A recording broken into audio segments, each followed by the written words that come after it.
మీ బంగారం తాకట్టులో ఉందా? విడిపించుకోలేక ఇబ్బందులు పడుతున్నారా? అయితే మీ బంగారాన్ని వెంటనే విడిపించి కొంటాం. గణేష్ గోల్డ్. మీరు సంప్రదించాల్సిన ఫోన్ నంబర్లు 9160-266-916, 8712619507. శ్రీ గురుభ్యో నమః. శ్రీమాత్రే నమః. ఈ రాశి ఫలాలు ఎప్పటి వరకు అంటే దసరా వరకు ఈ రాశి ఫలాలు వ్యాలిడ్. ఇప్పుడు చెప్పేటువంటి రాశి ఫలాలు అప్ టు దసరా వరకు, అక్టోబర్ వరకు, అంటే ఆగస్టు సెప్టెంబరు ఈ 2 monthsకి అయితే ఈ యొక్క రాశి ఫలాలు వ్యాలిడ్ ఉంటాయి. కాబట్టి చెప్పేది జాగ్రత్తగా వినండి. ఎందుకోసమంటే గురుగ్రహం మళ్ళీ అక్టోబర్లో మారుతాడు, నవంబర్లో మారుతాడు. గురుగ్రహం మారేంత వరకు ఈ రాశి ఫలాలు వర్తిస్తాయి. ఎవరెవరికో చెప్తాను వినండి.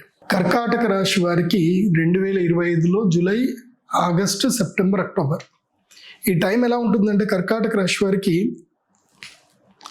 అదృష్టము ఇట్లా చేతిలో ఉంటుందన్నమాట. అంటే కమ్మగా మంచిగా ముద్దపప్పు వేసి, నెయ్యి వేసి, చక్కగా కొంచెం ఆవకాయ కలిపి ఇట్లా దగ్గర పెట్టుంటుంది. వాసన ఇట్లా వస్తూ ఉంటుంది. తినాలనుకుంటావు కానీ ముందుకు రాదు, చేతి కట్టేసి ఉంటుంది అనమాట ఇక్కడ. సో ఇలా ఉంటుంది, ఇలా చేయి రాదు నీకు, అట్లా ఉంటుంది అనమాట. అంటే అన్నీ ముందుంటాయి, ఏది కూడా నీ నోటికి అందదు. ఇలాంటి పరిస్థితి ఇప్పుడు కర్కాటక రాశికి ఉంటుంది. ఖర్చులు అవుతానే ఉంటాయి. ఖర్చులు అస్సలు ఆపుకోలేరు. విపరీతమైన ఖర్చులు అవుతాయి, సమస్యలు పెరుగుతాయి, అప్పులు కూడా పెరుగుతాయి. కాబట్టి ఈ సందర్భము లోపల కర్కాటక రాశి వారు ఏం చేయాలి అంటే మనోస్థైర్యముతోటే ఉండాలి. మనస్సు నిబ్బరంగా ఉంచుకోవాలి, ధైర్యంగా ఉంచుకోవాలి. సూటిపోటు మాటలు ఉంటాయి. మీరు ఇప్పటి వరకు ఎవరికి ఏమేం చేసినా వాళ్ళు దాన్ని కనీసం గుర్తు కూడా పెట్టుకోరు. పిల్లల నుంచి కూడా మాటలు వచ్చే అవకాశం ఉంటుంది. ఇవన్నీ కూడా జరగడం మంచిదే అన్నట్ట. ఎందుకోసమంటే మీకు ఇప్పుడు ఇదంతా జ్ఞానోదయం అయ్యే సమయం ఇది. ఈ జ్ఞానోదయం అయితే గనక మీకు భవిష్యత్తు ఇంకా బాగుంటుంది. కాబట్టి భాగ్య నష్టం జరిగే అవకాశం ఉంటుంది. కాబట్టి నేను కర్కాటక రాశి వారికి చెప్పేది ఏంటంటే మీరు చాలా సైలెంట్గా ఉండాలి. ఎంత మౌనంగా ఉంటే మీకు అంత మంచిది. ముఖ్యంగా యంగ్స్టర్స్ చెప్పేది ఏంటంటే ఇది learning time, not earning time. ఇది నేర్చుకోవలసిన టైం. కొత్తవి ఏమన్నా ఉంటే నేర్చుకోండి. సిఆర్ఎం అని ఒకటి వచ్చింది, కస్టమర్ రిలేషన్షిప్ మేనేజ్మెంట్ అని ఒకటి ఉంటుంది. అలా సిఆర్ఎం సాఫ్ట్వేర్లు కానీ, ఆండ్రాయిడ్ ఐఓఎస్ అప్లికేషన్స్ కానీ, డిజిటల్ మార్కెటింగ్ కానీ, లేదంటే ఏఐ టూల్స్ కానీ, ఇవన్నీ కూడా నేర్చుకోండి యంగ్స్టర్స్. భవిష్యత్ అంతా కూడా మార్కెటింగ్ ఏఐ టూల్స్ తోటే ఉంటుంది. ఇది బాగా గుర్తుపెట్టుకోండి. కర్కాటక రాశి వాళ్ళు ఏంటంటే మంచి మేధావులు, బుద్ధిమంతులు. కానీ వీళ్ళకి అదృష్టము ఇప్పుడు తక్కువ ఉంది, కానీ ఎప్పుడు మంచిగానే ఉంటుంది. అందులోపల పుష్యమి, ఆశ్లేష ఈ ఇద్దరికి చెప్తున్నాను ఏంటంటే మీకు మంచి టైము రాబోతుంది. మీరు నేను చెప్పిన టెక్నాలజీ నేర్చుకోండి. అండ్ చెప్పుడు మాటలు వినకండి, ఎవరి మీద డిపెండ్ అవ్వకండి. కర్కాటక రాశి వారికి నేను చెప్పేది ఏంటంటే మీరు శుక్రగ్రహ అనుగ్రహ మాలను ధరించండి. పింక్ కలర్లో ఉంటుంది. ఈ శుక్రగ్రహ అనుగ్రహ మాలను ఈ 4 నెలలు ధరించండి. అలాగే ప్రతి శుక్రవారము పాలు, బెల్లము, కాజు, కిస్మిస్లు వేసి మంచిగా అన్నం, పాయసాన్నం తయారు చేసి లక్ష్మీదేవి అమ్మవారి దేవస్థానం కానీ, దుర్గా అమ్మవారి దేవస్థానం, ఎక్కడైనా అమ్మవారి దేవస్థానానికి వెళ్ళి 1 కిలో పాయసం నైవేద్యం పెట్టి వచ్చే వాళ్ళందరికీ కూడా పంచమని చెప్పండి పంతులు గారికి. ఇలా 16 శుక్రవారాలు చేయండి. మీకు ఈ నెగిటివ్ అంతా కూడా పోయి మంచి పాజిటివ్ క్రియేట్ అయ్యే అవకాశం ఉంటుంది. కర్కాటక రాశి వారు మిస్ చేసుకోవద్దు. శుక్రగ్రహ అనుగ్రహం మాల వేసుకోండి, బాగుంటుంది. శ్రీ విశ్వావసునామ సంవత్సరములో చంద్రగ్రహణం ప్రత్యేకంగా ఒక్కసారి మాత్రమే, అంటే మన హిందూ క్యాలెండర్ ప్రకారం చూసుకుంటే 2 సంవత్సరాలు, జనరల్ క్యాలెండర్ ప్రకారం చూసుకుంటే మాత్రం ఒక్కసారి. దక్షిణాయన పుణ్యకాలములో ఈ యొక్క చంద్రగ్రహణం రాబోతుంది. దక్షిణాయనములో చంద్రగ్రహణం రావడం వల్ల ఒక మంచి బెనిఫిట్ ఉంటుంది. దక్షిణాయనములో దేవతలు ప్రధాన కాలము అంటారు. సూర్యుడు మనకి ఎనర్జీని ఇచ్చేటువంటి కాలం. ప్రధాన కాలములో చంద్రగ్రహణం సంభవించినప్పుడు ఎవరైతే గనక ఈ చంద్రగ్రహణము జరిగేటువంటి కాలములో చంద్ర అమృత సిద్ధి తంత్రం అనేటువంటి ఒక యాగం ఉంటుంది. చంద్రామృత సిద్ధి తంత్ర యాగానికి ఎవరైతే గనక పార్టిసిపేట్ చేస్తారో వాళ్ళకి భగవంతుడైనటువంటి సూర్యనారాయణుడు కుబేరుడు అనుగ్రహిస్తాడు. ఎందుకోసమంటే చంద్రగ్రహణం ఏర్పడినప్పుడు ఈ భూమి లోపల ఎన్నో అరిష్టాలు జరుగుతాయి. మీకు అందరికీ బాగా తెలిసిన విషయమే, నేను మళ్ళీ చెప్పాల్సిన అవసరం లేదు. గ్రహణము పర్వకాలము అంటారు. పర్వకాలం అంటే ఏమిటి అంటే అత్యంత శ్రేష్టమైనటువంటి పుణ్యకాలము. ఎందుకు పుణ్యకాలము? చంద్రుడికి గ్రహణం జరిగితే అరిష్టము కదా, చంద్రుడు కనబడట్లేదు కదా, దాన్ని పుణ్యకాలం అని ఎలా చెప్తున్నారు అని అంటే, దేన్ని పుణ్యకాలం అంటారు అంటే, ఏదైతే గనక సమయములో మనము చేసేటువంటి పూజ, యాగము, తర్పణము, జపము, ధ్యానము, ఏ సమయంలో అయితే మనము ఇవన్నీ చేస్తామో ఆ చేసినటువంటి పుణ్య ఫలితము ద్విగుణీకృతమై, అంటే 10 రెట్లు కాదు 100 రెట్లు మనకి ఎప్పుడైతే ఫలితాన్ని ఇస్తుందో దాన్ని పర్వకాలము అంటారు. సమయం లోపల పర్వకాలాలు ఉంటాయి. ఎలాగైతే మనం తినే ఆహార పదార్థాలు అన్నీ తినేటివే, కానీ ఎప్పుడూ అవి తినకూడదు. తినడానికి ప్రతి ఒక్క ఆహార పదార్థం తినడానికి ఒక్కో సందర్భం ఉంటుంది. మామిడి పండు వేసవి కాలంలోనే వస్తుంది, అప్పుడే తినాలి. సీతాఫలాలు శరదృతువులో వస్తాయి, అప్పుడే తినాలి. ఇలా ఒక్కొక్క ఫలమునకు ఒక్కొక్క కాలం ఉంటుంది.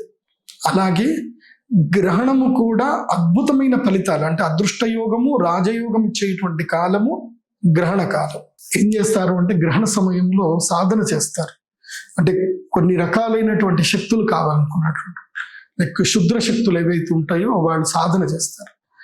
ఆ శుద్ర శక్తుల సాధన ఉంటుంది, అలాగే సాత్విక శక్తి సాధన కూడా ఉంటుంది. సాత్విక శక్తి సాధన అవ్వాలి అని అంటే ఏమిటంటే మనము ఈ యొక్క నేను చేసేటువంటి తంత్రం, నాకు తెలిసి అవి కూడా ఉంటాయి, క్షుద్ర క్రియలు కూడా చేసేటట్టుంది. సో కొంతమంది రురుభైరవ తంత్రం అని, రుద్రయామల తంత్రం అని చెప్పి అవి శుద్ర శక్తులు కాదు, వామాచార శక్తులు కొన్ని ఉంటాయి. వాళ్ళు కొన్ని కేటగిరీలో చేస్తారు, అఘోరీస్ చేస్తారు. కొంతమంది నిధిని వెతుక్కునే ప్రయత్నం కూడా చేస్తారు. గ్రహణం వచ్చింది అని అంటే నిధి కాటుక పట్టేటువంటిది కూడా చేస్తారు కొంతమంది. సో చాలా విద్యలు ఉంటాయి. అవన్నీ మనం ఎంత తెలుసుకున్నా తక్కువ తెలుసుకుంటే మంచిది. ఎందుకోసం అంటే మనకు అంత అవసరం లేదు. ఒకప్పుడు ఫార్వర్డెడ్ లేరు, ఇప్పుడు మనం అంతా ఫార్వర్డెడ్లో ఉన్నాం. ఇవాళ మనకి ఏం కావాలన్నా ఒక ఫోన్ కొడితే మనకు దొరుకుతుంది. సో నిధులు వెతుక్కోవడానికి మనకి ఇప్పుడు ఏమి కాళ్ళకి కాటుక పెట్టుకొని వాటికి వెళ్ళాల్సిన అవసరం లేదు. ఇప్పుడు మిషన్లు దొరుకుతున్నాయి, ఆ మిషన్లతో వెళ్ళిపోయిన మెటల్స్ కన్నా మనకు దొరికిపోతున్నాయి. సో అవన్నీ వేస్ట్ అని చెప్తాను. మనమే ఒక గొప్ప నిధి, మనకు భగవంతుడు ఇచ్చిన తెలివితేటలో ఒక గొప్ప నిధి. కాకపోతే ఆ నిధిని మనం సాధించలేకపోతున్నాం, మన శక్తిని మనం అద్భుతంగా వాడుకోలేకపోతున్నాం. అలా వాడుకోవాలి, మన శక్తి ద్విగుణీకృతం కావాలి, మనకి దేవతల నుంచి శక్తి కావాలి. ఈ యక్షులు మనకి నార్మల్ టైంలో మనల్ని కాపాడాలంటే ఈ యక్షులకి మనము సబ్స్టిట్యూట్గా మనం అపాయింట్ అవ్వాలి. అపాయింట్ అయ్యి మనం ఏం చేయాలంటే ఈ గ్రహణం సమయంలో యాగం చేయాలి. దేవతలు కానీ యక్షులు కానీ వీళ్ళందరూ కూడా హవిర్భుజులు. ఆ సమయంలో మనం హవిస్సునిస్తే చాలు, వాళ్ళు శక్తివంతులు అవుతారు. సో ఆ టైంలో వాళ్ళకి మనము ఎలాగైతే కనుక వెంటిలేటర్ల మీద ఉన్నటువంటి వ్యక్తికి ఆక్సిజన్ ఇచ్చి ఎట్లాగైతే కాపాడతామో అలా గ్రహణ సమయంలో యక్షులకి మనము యజ్ఞ స్వాహాకారాలు ఇవ్వడం వల్ల యక్షులు బలవంతులు అవుతారు. సో అప్పుడు వాళ్ళు కృతజ్ఞతాపూర్వకంగా ఉంటారు. ఇంతమంది నాకు బలం చేకూర్చారు కాబట్టి, గ్రహణ సమయంలో వీళ్ళు మాకు సమయం చేకూర్చారు కాబట్టి గ్రహణం అయిపోయిన తర్వాత వాళ్ళు శక్తివంతులు, వాళ్ళు న్యాచురల్ శక్తివంతులే, కానీ గ్రహణ సమయంలో శక్తి ఉంది. కానీ మనము గ్రహణ సమయంలో మనం శక్తివంతులమై ఉంటాం, మనం న్యాచురల్ సమయంలో మనం శక్తి విహీనులమై ఉంటాం. మనం న్యాచురల్ సమయంలో వాళ్ళ మీద డిపెండ్ అయి ఉంటాం, యక్షుల మీద. వాళ్ళు మనం ఏం చేయకుండా వాళ్ళు మనల్ని కాపాడుతూ ఉంటారు. లేదంటే ఒక సైంటిస్ట్ అతను ఒక పుస్తకం రాశాడు, క్వాంటమ్ ఫిజిక్స్ మీద ఒక పుస్తకం రాశాడు. ఈ భూమిని అంతా కూడా ఒక అద్భుతమైన శక్తులు కాపాడుతున్నాయి. అలా ఆ శక్తులు కనుక కాపాడు ఉండకపోతే దాన్ని వాళ్ళు ఓజోన్ లేయర్ అని అంటున్నారు, కానీ అది కాదు. మనం ఓజోన్ లేయర్ అనుకుంటున్నాం, కానీ ఈ భూమికి సూర్యుడి నుంచి వచ్చేటువంటి కిరణాలని ఫిల్టర్ చేసి మన భూమికి కొన్ని ఏవైతే క్రిమి కీటకాలు, ఈ యొక్క యూనివర్సల్లో ఎన్నో క్రిమి కీటకాలు తిరుగుతున్నాయి. ఆ క్రిమి కీటకాలు ఏవి మన భూమికి వైరస్లు రాకుండా, అది కాకుండా మనకి ఒక లెవెల్ వరకు మాత్రమే మనకి శబ్దం వినిపిస్తుంది, ఒక లెవెల్ వరకు మాత్రమే మనం శబ్దాన్ని తట్టుకోగలుగుతాం. ఈ భూమి మీద కొన్ని శక్తులు ఆ శబ్దాన్ని కంట్రోల్ చేస్తున్నాయి. ఇప్పుడు చీమలు మాట్లాడుకుంటాయి, పక్షులు మాట్లాడుకుంటాయి, ఈగలు మాట్లాడుకుంటాయి, దోమలు మాట్లాడుకుంటాయి. వాటి శబ్దం వాటిదే, వాటి ఫ్రీక్వెన్సీ వాటిదే. మన ఫ్రీక్వెన్సీ మనం వేరు, మన ఫ్రీక్వెన్సీలో మనకి ఎనర్జీ చేస్తున్న శక్తులు వేరు. సో ఇవి వింటే మీకు అర్థమవుతుంది, అంటే ఈ యూనివర్సల్ని, ఈ ప్రపంచాన్ని కొన్ని శక్తులు కాపాడుతూ ఉన్నాయి అనేది మనకు అర్థమైపోతుంది. అలాగే ఈ గ్రహణ సమయంలో ప్రత్యేకంగా తేనె తమలపాకుతో ఒకటి ఇవ్వడం జరుగుతుంది. వచ్చేటప్పుడు అందరూ 100 తమలపాకులు తీసుకొని రండి. సో తమలపాకులు తీసుకొని వస్తే నేను తమలపాకులు మంత్రించి తేనె ఇచ్చి నా చేతితోటి ఇస్తాను. అమ్మవారికి తేనెతో అభిషేకం చేస్తాం కాబట్టి సో ఆ తేనె అందరికీ కూడా ప్రసాదంగా వస్తుంది కాబట్టి తేనె తమలపాకు ఇస్తాము, లవంగం పెట్టిస్తాం. అది ఒక్కటి గ్రహణ సమయంలో గనక గ్రహణం అయిపోయిన తర్వాత తింటే దాని ఎనర్జీసే వేరు, అద్భుతంగా ఉంటుంది. కాబట్టి అది అందరూ కూడా మీ దగ్గరికి తెచ్చిస్తారు. ఎవరు కూడా క్రౌడ్లో ఇబ్బంది పడాల్సిన అవసరం లేదు. సో ఇది చంద్రగ్రహణానికి సంబంధించిన వివరణ. సర్వే జనా సుఖినో భవంతు. శ్రీమాత్రే నమః.